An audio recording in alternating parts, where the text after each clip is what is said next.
जय जय श्री राधे, जय जय श्री राधे, जय जय श्री राधे।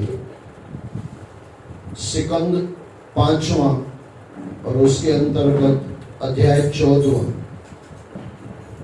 वणिक दल और जंगल के रूपक को समझाना। श्री सुखदेव जी ने कहा, राजन, देह अभिमानी पुरुष शुभ अशुभ और मिश्रित 3 प्रकार के कर्म करता है। देह अभिमानी पुरुष शुभ अशुभ और मिश्रित 3 प्रकार के कर्म करता है।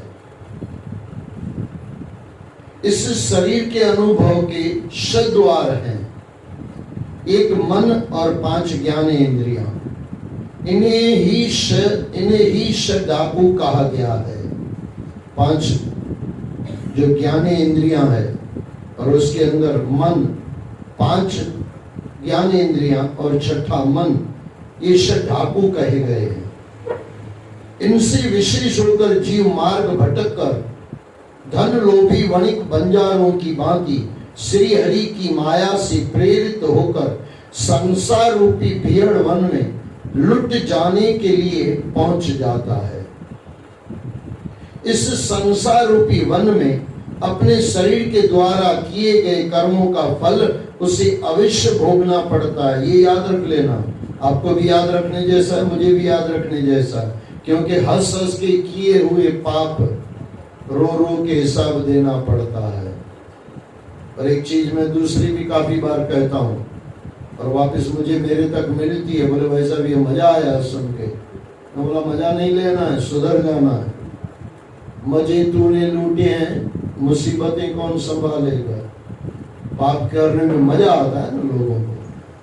मजे तूने लूटे हैं, मुसीबतें कौन संभालेगा। और रो रो के हंस हंस के किए हुए पाप रो रो के हिसाब देना पड़ता है भाई। इस जन्म में मान लो कि आपने वो नहीं भी भोगा तो किसी भी जन्म में भोगना तो पड़ेगा भाई। अब भोगना पड़ेगा तो अगर सही कर्म हो तो आज शांति देगा और गलत कर्म अशांति देगा। इस संसार रूपी वन में अपने शरीर के द्वारा किए गए कर्मों का फल उसे अवश्य भोगना पड़ता है। इस वन में भटकते हुए उसे व्यापार में सफलता मिले या न मिले, वह श्री हरि और महात्माओं की संगति में नहीं जाता। जाता है क्या? और जाता है तो सुनता है क्या? और सुनता है तो कौन सा सुनता है? अपने मतलब का सुन लेता है, अपने मतलब का। अभी भी मैं वहां पे पगड़ी का सत्संग करके आया, रामनगर में थी, तो कई लोग मुझे बताने बोले भाई साहब ये गलत है। मैं बोला ये गलत है ओके, लेकिन क्या सही है वो ले लो ना भाई साहब। ये पता नहीं, हम लोग इतना अगर समझ लो ना, थोड़ा आपको हंसी आएगी और थोड़ा सोचना, सच भी है। होटल में आप जाते हो तो कौन सा आप खाना मांगते हो? आपको जो अच्छा लगता है वो ना। क्या आप उसको पूछते हो मसाला डोसा बनाया? बोले हाँ बनाया। बोले नहीं खाना है, मुझे पसंद नहीं है। बोलेगा पागल, तुझे जो पसंद है वो ले ले और खा ले और निकल जा बाहर, पैसा दे के निकल जा खा के। लेकिन सत्संग में हम वही सुन लेते हैं जो हमको पसंद नहीं आता है, फिर वो संत को कहते रहते हैं। इसका मतलब ये नहीं कि संत गलत बोले, मैं ये नहीं कह रहा हूं। और एक बात याद रख लेना, मेरे पिताजी, परम पूज्य पिताजी जो मेरे गुरु भी थे, मेरी माता, हम तो गुरु गदी हैं, घर में हमारी गुरु गदी है। तो मेरे पिताजी कहते थे, बोले बेटे जिस समय गुरु तुझे गलत लगे ना कि गुरु को ये शब्द नहीं बोलना चाहिए, चेक कर लेना वो गलती तेरे अंदर होगी, इसके लिए तू बोल रहा है गुरु को ये शब्द नहीं बोलने चाहिए। और ये मैंने चेक किया है भाई, सही लगता है। कई बार गुरु बोले दारू वाले को, बोले दारू मत पी। अब आपको लगेगा सत्संग में गुरु ने दारू क्यों बोल दिया? आप पीते हो इसके लिए आपको बुरा लगता है, और नहीं पीते होते तो शायद बुरा नहीं लगता, फिर जो पीता है उसको बुरा लगेगा। ये गजब है संतों का, कितनी पेनी दृष्टि होती है। पेनी यानी समझ रहे हो ना, कितनी झीनी, कितनी आगे की गुरु देखते हैं। मुझे याद है पिताजी जब कुछ बैठ के समझाते थे, सत्संग करते थे, कुछ समझाते थे अकेले में 1 to 1, जैसे कृष्ण गीत, भगवान कृष्ण और अर्जुन 1 to 1 गीता चली। वैसे पिताजी कुछ कहते थे और मैं उठता, पानी पी के वापस बैठता, हाथ दिखाता, बाबा 2 मिनट जरा रुको। बोलने की इजाजत नहीं थी, इशारा से होता है। मेरे पिताजी झापड़ लगाते थे। मैं बोला बाबा, और पहले के बच्चे बड़ों के सामने बोल थोड़ी सकते थे, आज के बड़े बच्चों के सामने नहीं बोल सकते। ये देखो कहाँ युग जा रहा है। पहले हम बड़ों के सामने नहीं बोल सकते थे और वही हम बड़े हो गए, अब बच्चों के सामने भी नहीं बोल सकते हैं। यानी हमारी तो पहले भी चुप थी, अभी भी चुप ही है। थोड़ा ईमानदारी से चेक करना है इसको। आप जो सांस बैठी हो ना, अपनी सांस के साथ भी नहीं बोल पाए और अभी बहू के सामने भी नहीं बोल पा रहे हैं, यानी उधर भी चुप इधर भी चुप। थोड़ा हकीकत है। आप जो मेरी उम्र के होंगे या थोड़े बड़े होंगे, 55-60 के अंदर आसपास होंगे, 60-65 के अंदर होंगे, आपने कभी सांस के सामने कभी आंख दिखा के नहीं बोल सकते थे और आप बहू के सामने भी आंख उठा के नहीं बोल सकते। सबसे बड़ी तपस्या है मुझे लगता है ये मेरी उम्र वालों की, माताओं की, बहनों की। गजब है भाई। तो पिताजी, मैं उसको पूछता, मैं बोला बाबा जी आपने क्यों मारा? बोले जब मैं क्रोध के लिए बोल रहा था तब तुझे क्यों प्यास लगी? अपमान के लिए मैं बोल रहा था तब तो तुझे प्यास नहीं लगी? लोभ के लिए मैं बोल रहा था तब तो तुझे प्यास नहीं लगी? मैं बोला बाबा आप बताओ। बोले इसका मतलब तू क्रोधी है। क्रोधी है, क्रोधी को मैं बता रहा था और तू उठ के पानी पीने चला गया क्योंकि तू सुनना नहीं चाहता। अच्छा ये मुझे पक्का मालूम है, मैं थोड़ा क्रोधी हूँ। मैं मजे से सुनता बाबा को। जब अपमान के लिए बोलते फिर मैं अपने मन में लगता, हाँ अभिमान तो मेरे में नहीं है, बाबा सच बोल रहे हैं, मैं ऐसा ही हूँ, अभिमान नहीं है। लोभ के लिए बोलते, मैं बोले मैं बचपन से, पहले से मुझे लोभ में इतना नहीं है, कमाने की इच्छा नहीं है। लेकिन जब पिताजी क्रोध के ऊपर सत्संग करते तब प्यास लगती, तब बाथरूम जाते और लगती झपाट। और अब वो सच लगता है कि बात पिताजी की बातें, गुरु की बातें बराबर सच थी। मैं फिर आपको दोहरा दूं, गुरु जब लगे ना, गुरु को ये शब्द नहीं बोलना चाहिए, समझ लेना यही शब्द आपका कल्याण कर सकता है। जहां आपको लगे कि ये शब्द गुरु के मुख से नहीं होना चाहिए, समझना ये शब्द आपके लिए ही आ रहा था। आपका पापी मन आपको सुनने नहीं दे रहा है, आपको बदलने नहीं दे रहा है। मेरे पिताजी कहते थे, बोले बेटे जिस समय तुझे अतिशय प्यास लगे ना, छोड़ दे प्यास को, तेरा माल उसी समय आ रहा है। ये पापी मन क्या करता है पता है? हमारी गलती जब चलती है ना, तब आपको ऐसा नहीं कि प्यास नहीं, आपको लगेगी सच्ची प्यास लगी है, प्यास नहीं, पानी नहीं पीऊंगी तो मर जाऊंगी, मर जाओ कोई दिक्कत नहीं। अरे ऐसे कोई 2 मिनट में थोड़ी मर जाता है। ऐसे कोई मर जाता है कि 2 मिनट पानी नहीं मिले ऐसे मर जाएगा? ऐसे कैसे मर जाएगा? लेकिन आपको लगेगा पानी नहीं पीऊंगी, बाथरूम तो जाना है। अच्छा ये याद रख लेना, उस समय आपको लगेगा प्यास नहीं, ये उसमें रुकावट नहीं करनी चाहिए। आवेग जब आता है, बाथरूम जाना होता है, तब भी बोले वो नहीं रोकना चाहिए, बीमारी होती है। ये सब अक्ल कब आएगी पता है? जब सत्संग में बैठे होंगे तब।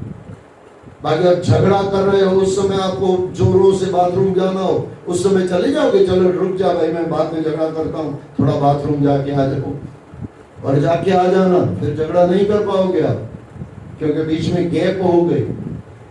थोड़ा समझना पड़ेगा, खुद को समझो, हम क्या कर रहे हैं, कहाँ हमारी गलतियां हैं। हमारी गलतियां वो जो कहा गया ना, शेर डाकू, 5 ज्ञानेंद्रियां और उसके अंदर 11वां मन में 10वां 6ठा मन मिलके वो डाकू बन के हमारी गलतियां हमको सुनने नहीं देता है, और सुनने नहीं देता है तो फिर वाणी कैसे फलीभूत होगी। बाबा गुरु नानक देव जी महाराज ने कहा जपजी साहब में, नानक भगता सदा विगास, सुनिए दुख पाप का नाश। सबसे पहली सीढ़ी है बराबर सुनना, और अपनी गलती तो बराबर सुनना, और बीच में कुछ अच्छा ये भी थोड़ा माफ करना। मोबाइल की रिंग बजे ना, उस समय भी समझना आपका काम का माल आ रहा है। छोड़ो मोबाइल को, बाद में बात होती रहेगी, ऐसे कोई करोड़ों रुपया नुकसान होने वाला नहीं है। लेकिन यहाँ पे जो आपका सत्संग आ रहा था वो चला गया, उसको जाने मत देना। इस ढंग से जिस दिन हम सुनेंगे तो सब पाते जाएंगे। आइए गुरु क्या कहते हैं, इस वन में भटकते हुए उसे व्यापार में सफलता मिले या न मिले, वह श्री हरि और महात्माओं की संगति में नहीं जाता। जाता भी है तो स्वार्थ लेकर जाता है, इसी से उसे अनेक दुख उठाने पड़ते हैं। यदि मनुष्य अपने द्वारा कमाए हुए धन में कुछ का उपयोग धर्म कर्म में करे तो यह भगवान की ही आराधना मानी जाती है। कितना सरल रास्ता गुरुओं ने दे दिया। जो हमने अपने ईमानदारी से कमाया है, जो मेरा धन है, उसमें से धर्म कर्म में करने में कुछ का उपयोग धर्म कर्म में करे तो यह भगवान की आराधना मानी जाती है। किंतु जिस मनुष्य का मन वश में नहीं होता, वह विवेकहीन पुरुष उस धन से केवल अपनी इंद्रियों की संतुष्टि के लिए ही कार्य करता है, और इस प्रकार विषय भोगों में पड़कर वह मनुष्य उसी प्रकार लूट लिया जाता है जैसे वन में असावधान होकर वणिक बंजारों का धन लूट लिया जाता है। यही नहीं, उस संसार रूपी वन में चोर डाकुओं के अतिरिक्त जो उसके कुटुंबी रूपी भेड़िए रहते हैं, वे भी अपने दुष्कर्मों से उसके धन को नष्ट कर डालते हैं। यह गृहस्थ आश्रम तो मनुष्य की कर्म भूमि है। यहाँ इच्छाओं अथवा कामनाओं का जंगल कटीले झाड़ झंखाड़ के रूप में फैला रहता है। उनसे बचना बड़ा कठिन है, बड़ा कठिन है, नामुमकिन नहीं है। गुरु का हाथ मिल जाए और उंगली गुरु को दे दें, फिर ये कांटे बाटे लगती नहीं है, फिर उसी के अंदर फूल की सुगंध आती रहती है। क्योंकि गुरु दिखाएगा, बेटे कांटों के बीच में देख ले गुलाब है, उसकी सुगंध ले ले। कीचड़ के बीच में कमल है, उस तरफ हो जा और कमल का जीवन अपना ले, आनंद आ जाएगा।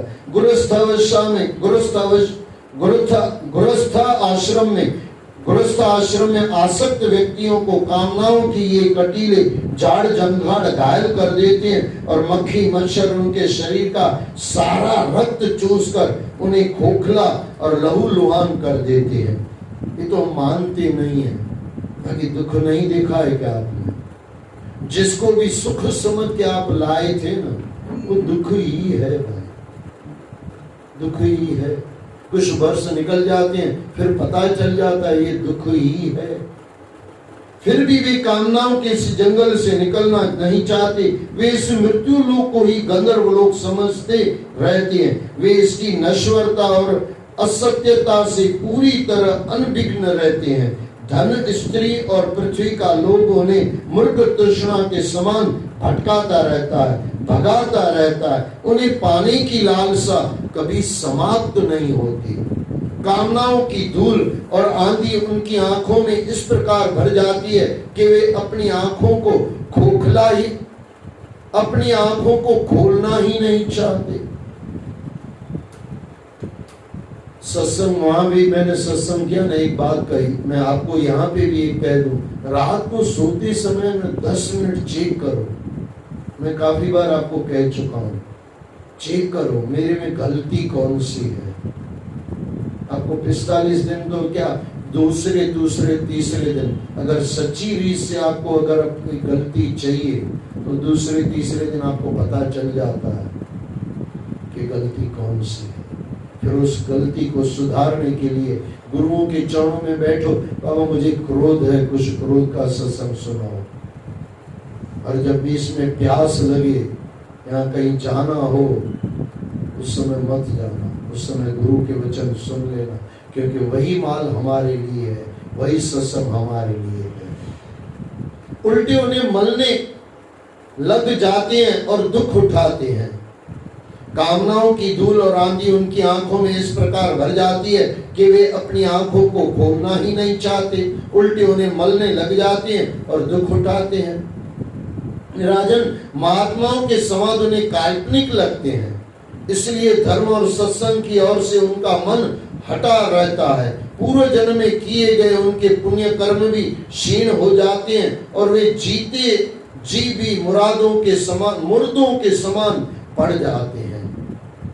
आज भी मैं जहाँ पे सत्संग किया ना तो कोई बोल रहे थे भाई साहब ये शब्द आपके मुंह से अच्छे नहीं लगते, क्योंकि वो अब अंधे को आपने एक कहानी सुना ना, एक छोटा सा, वह अंधे को अंधा नहीं कहा जा सकता। अब अंधे को अंधा नहीं कहोगे तो आपके नहीं बोलने से उसको आंखें आ जाएगी क्या? हाँ, अंधे को कितना भी अच्छा शब्द दे दो, सूरदास बोल दो, हाँ ऐसा है कि सूरदास बोलना चाहिए, उसको अंधा नहीं बोलना चाहिए, लेकिन अर्थ तो अंधा ही है भाई, अर्थ तो अंधा ही है। अच्छा वो कोई सूरदास बोले, अंधा बोले, न बोले तो भी अंधा अंधा रहेगा कि नहीं? और जब हम गुरु के चरणों में आए हैं तो जैसे हम हैं अगर ऐसे सही हैं तो फिर गुरु की जरूरत ही क्या है भाई? हम गलत हैं और गुरु को हमको संवारना है, गुरु को सुधारना है, इसके लिए तो गुरु के चरणों में आए हैं ना। आपने लुहार देखा है ना, अथवा वो कुछ मारता है उसको पीटता है, अगर वो पीटना बंद कर दे तो जो चीज बनाना चाहता है वो बन पाएगी क्या? जो गुरु हमको बनाना चाहता है अगर हम उसको पीटने नहीं देंगे, बोलने नहीं देंगे, कुछ शब्दों की वजह से उठ के चले जाएंगे, गुरु से निकल जाएंगे, तो हम बन पाएंगे क्या भाई? जो हम हैं वो तो है ही है ना। संवारना है तो गुरु को तो चोट करनी पड़ेगी ना। गुरु जब तक चोट नहीं करेगा तब तक शिष्य बदलेगा कैसे? बदलेगा कैसे? लेकिन आज के संसार में जैसे आपने सुना होगा पहले के मुझे याद है एक बार कुछ टीचर ने या सर ने, मैंने कुछ गलती की तो एक लाफा मार दिया। मैं घर आया, मेरी मम्मी को बोला, और मम्मी भी पता नहीं थोड़ा किस मूड में थी, वैसे मम्मी मेरी ऐसी थी नहीं, बोले चल उठ, ये टीचर से बोल दिया भाई क्यों मारा। अब जा रहे थे तो उसी समय पिताजी सामने आए रूम में, बोले क्या हुआ? तो मेरी मम्मी ने यानी उनकी बीवी ने, मेरी मम्मी ने अपने पति को यानी मेरे पिताजी को कहा कि ऐसे ऐसे उसने मारा। तो जो दो चापड़ मुझे और लग गई। बोले तूने कुछ गलती की होगी तभी वो मारा ना, सर कोई पागल है क्या तुझे मारेगा? तुझे क्यों मारेगा? इतना पूरा इस क्लास छोड़ के तुझे मारा। और आज तो पुलिस केस हो जाता है कोई मारे तो। लेकिन आज के भी शिष्य है ना भाई, वो मारते नहीं है, मार ही डालते हैं, वो फिर अलग काम हो गया।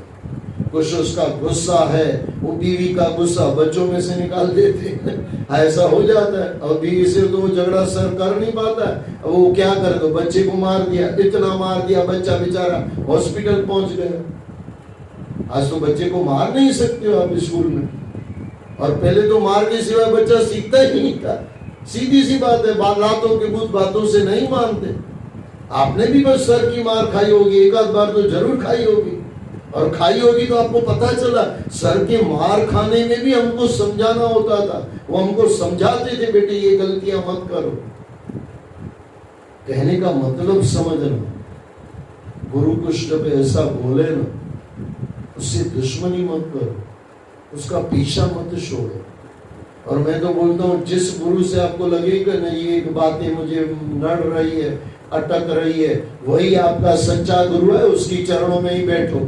मेरे पिताजी बोलते थे तेरा गुरु मैं ही हूँ और कोई तुझे सिखा नहीं सकता, तेरे जैसे गधे को बोले मैं ही सिखाऊंगा, ये मेरे पिताजी बोलते थे। और हकीकत आज उनकी बातें बराबर लग रही है। वो अगर नहीं मारते तो शायद हम कहीं और होते, यहाँ नहीं होते। सच में आपको बताता हूँ, गुरु के चरणों में बराबर बैठो, बहुत कुछ मिलता है। छोड़ो ये संसार के दो चार शब्द कुछ बोल दिए, मत अटको उसमें, वो हमारे लिए कहा जा रहा है। और यहाँ पे भी गुरु कितना जबरदस्त कह रहे हैं, पूर्व जन्म के किए गए उनके पुण्य कर्म भी क्षीण हो जाते हैं और वे जीते जी मुर्दों के समान पड़ जाते हैं। मुर्दा ही तो हम जी रहे हैं ना भाई, क्या कर रहे हैं पता ही नहीं चल रहा है क्या हो रहा है। कई लोग बोलते हैं गुस्सा में करना नहीं चाहता था, गुस्सा हो गया, मारना नहीं चाहता था, मार दिया। अरे जीता जी कोई बोल सकता है क्या? कैसे हो गया भाई? हमारे होते हुए कैसे हो गया? करने गए थे शांति की बातें और झगड़ा करके आ जाते हैं। कई बार आपने देखा होगा। हाँ, कई बार ऐसा होता है कि सामने वाला दुर्योधन होता है, वो युधिष्ठिर को बराबर कराएगा, उनसे झगड़ा करवाएगा, कभी कभार हो जाए ठीक है, लेकिन ज्यादातर मैंने गुस्सेबाज या लोभी इंसान को देखा है, बोले मैं इतना करना नहीं चाहता था, पता नहीं कैसे फंस गया। पूरी जिंदगी नशे में जा रही, मुर्दों के समान जा रही, पता नहीं कहाँ इंसान जा रहा है, मुर्दों के समान पड़ जाते हैं। अब देखो कितना शब्द गुरु कड़क कह रहे हैं, सीधा दिल को टच कर जाए कि मैं मुर्दा नहीं हूं, जीता हूं, और जीता हूं तो खुद को जीत करूं। तब पाखंडी लोगों ने स्वर्ग और परलोक का लालच तथा भय दिखाकर उन्हें लूटने लगते हैं। अपने परिजनों की सीख भी उन्हें ईर्ष्या से भरी और काट खाने को दौड़कर आती प्रतीत होने लगती है।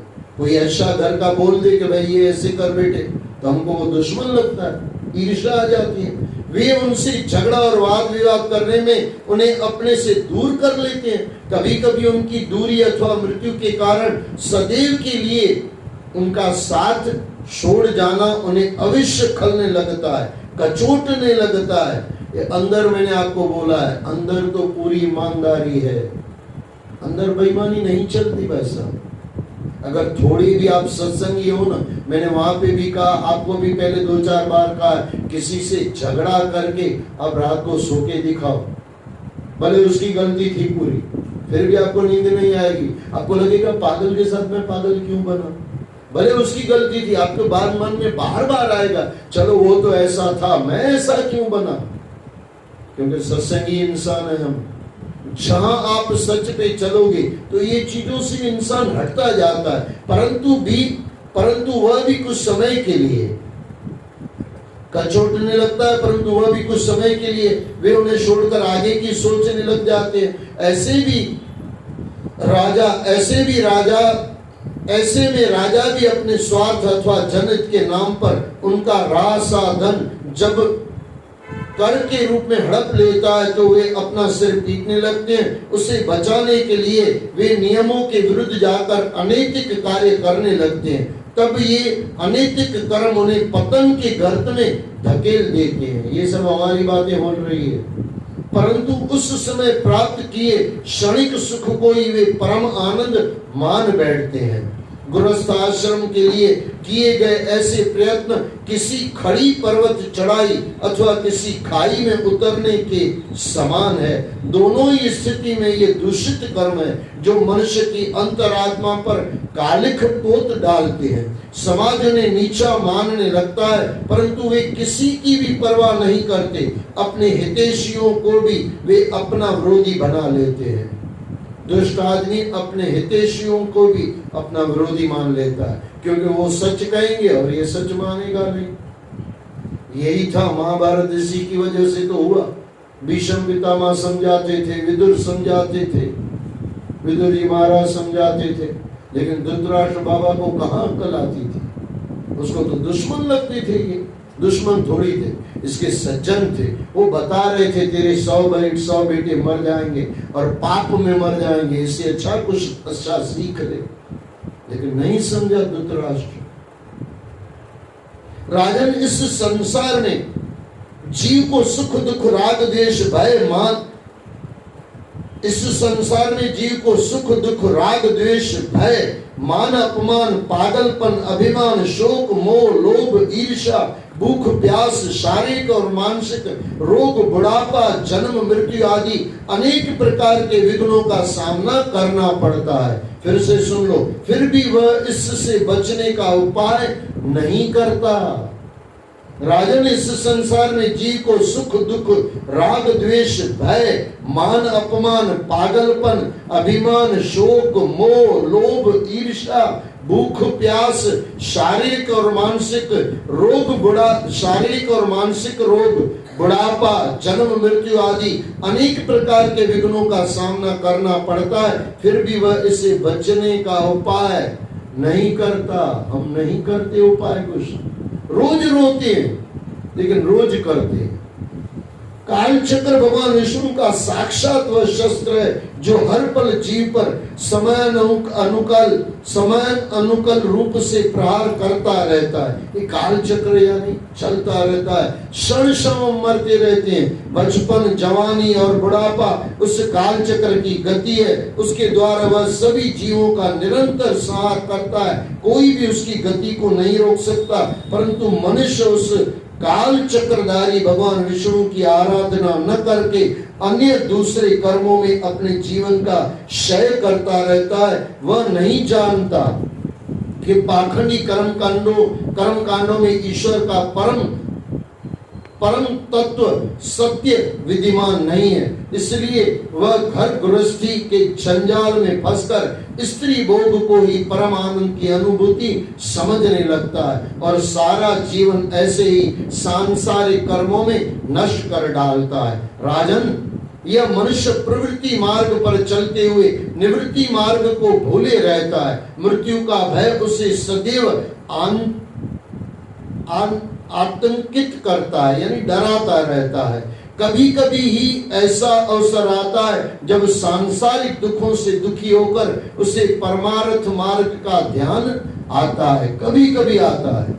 तब वह थोड़ी बहुत दान दक्षिणा से धर्म कर्म को साधना चाहता है, किंतु उसका प्रयत्न परमात्मा को नहीं, अब तो अपने आप को ही धोखा देने के समान है। जब कभी कोई बात मन के अनुकूल हो जाती है तब वह खुशी में फूला नहीं समाता। जैसे मैंने कहा कि कोई लोभी नहीं है, लोभ की बात बताओ, वो फूला नहीं समाएगा। गुरु ने मस्त बोला मैं लोभी नहीं हूं। अब जब कोई क्रोधी नहीं होगा वो खुश हो जाएगा, वाह भाई मैं क्रोधी नहीं हूं। अरे भाई तेरे अंदर और कुछ है, और कोई वासना है। 5 में से 6 7 में से कहीं राग है, कहीं द्वेष है, लोभ है, मोह है, अहंकार है। अपनी गलती पकड़ भाई, अपनी गलती पकड़ और अपनी गलती सुधारो, बस हो गया भजन। आदत बुरी सुधारो, बस हो गया भजन। लेकिन हम तो दूसरों की गलतियां सुधारते रहते हैं तो हमारी वाली वहीं रह जाती है। जब कभी कोई बात मन के अनुकूल हो जाती है तो वह खुशी में फूला नहीं समाता, किंतु जब कभी कोई घटना मन के प्रतिकूल हो जाती है वह रोने चिल्लाने लगता है। साधुजन ऐसे मनुष्य के पास कभी नहीं फटकते। राजन, जिन मनुष्यों ने अपना सब कुछ त्याग दिया है और अपने समस्त कर्मों को भगवान श्री हरि को समर्पित कर दिया है, वे ही साधुजन अपनी आत्मा को पहचान पाते हैं और इस आत्म तत्व को पहचान कर परमात्मा के स्वरूप को जान पाते हैं। बड़े बड़े यज्ञ करने वालों की भी गति वहां तक नहीं है जो जमीन के एक छोटे से टुकड़े के लिए रणभूमि में शत्रुओं का सामना करते हुए प्राण त्याग देते हैं। वे भी उस अपनी कहने वाली धरती में अपना शरीर छोड़कर परलोक सिधार जाते हैं। इस संसार सागर से वे भी पार नहीं जा पाते। कुछ लोग अपने पुण्य कर्मों के बल पर नारकीय दुखों से छुटकारा पाने में सफल तो हो जाते हैं, परंतु संसार मोह के कारण वे भी यहीं रह जाते हैं। ये सब अपनी गलती चेक करते जाना। आप कहाँ हो खुद का चेक करो, अपना मीटर देखो, दूसरों का नहीं। हमारी बीमारी कौन सी है वो चेक करो। दुनिया की बीमारी छोड़ो, पड़ोसियों की बीमारी छोड़ो, अपने दोस्तों की दुश्मनी की बीमारी छोड़ो। हमारी बीमारी कौन सी है? राजन, राजर्षि भरत के विषय में ऐसा कहा जाता है कि जैसे कोई क्षुद्र मक्खी गरुड़ जी से गति में होड़ नहीं कर सकती, उसी प्रकार भरत जी के मार्ग का कोई अन्य राजा मन की गति से भी अनुसरण नहीं कर सकता। श्री भरत जी ने पुण्य कीर्ति श्री हरि में भक्ति भाव से अनुरक्त होकर अपनी सुंदर स्त्री, पुत्र, मित्र और राज्य के सभी सुखों को युवावस्था में ही कूड़े के समान छोड़ दिया था। ऐसा महान त्याग हर एक के लिए संभव नहीं है। धन लक्ष्मी के प्रति ये भरत जी महाराज की बात आ रही है। धन लक्ष्मी के प्रति, विषय वासनाओं के प्रति और अन्य कामनाओं के प्रति उन्हें लेश मात्र भी रुचि नहीं थी। जब उन्होंने उनसे मुंह मोड़ा तो फिर पीछे मुड़कर नहीं देखा। दूसरे जन्म में हरण शावक के प्रति उनका मोह कर्तव्य बोध का ही परिणाम था। अपनी शरण में आए हुए उस अनाथ शावक की रक्षा करना उनका मानवीय कर्तव्य था, धर्म था, परंतु संगति के मोह से उन्हें भी मृग योनि यानी पशु योनि में पहुंचा दिया था। यदि श्री हरि भक्ति के उनके संस्कार उनके साथ न रहते तो वे पुण्य जड़ भरत की योनि में कभी ना आ पाते। ऐसे महान योगियों के लिए मोक्ष पद का क्या महत्व है। अपना मृग शरीर छोड़ते समय भी उनकी स्मृति प्रकृति के अधीश्वर यज्ञ मूर्ति सर्व अंतर्यामी श्री हरि के चरणों में ही लगी हुई थी। राजर्षि भरत का चरित्र अत्यंत पवित्र गुणों से युक्त है। भक्तजन उनकी प्रशंसा करते नहीं गाते। उनका यह चरित्र अत्यंत कल्याणकारी, आयु और धन की वृद्धि करने वाला। इस चरित्र के श्रवण से और इसका पालन करने से लोक में यश बढ़ता है और अंत में स्वर्ग तथा मोक्ष की प्राप्ति होती है। इसका आचरण करने वाले की सारी मनोकामनाएं पूर्ण हो जाती है। जय जय श्री राधे।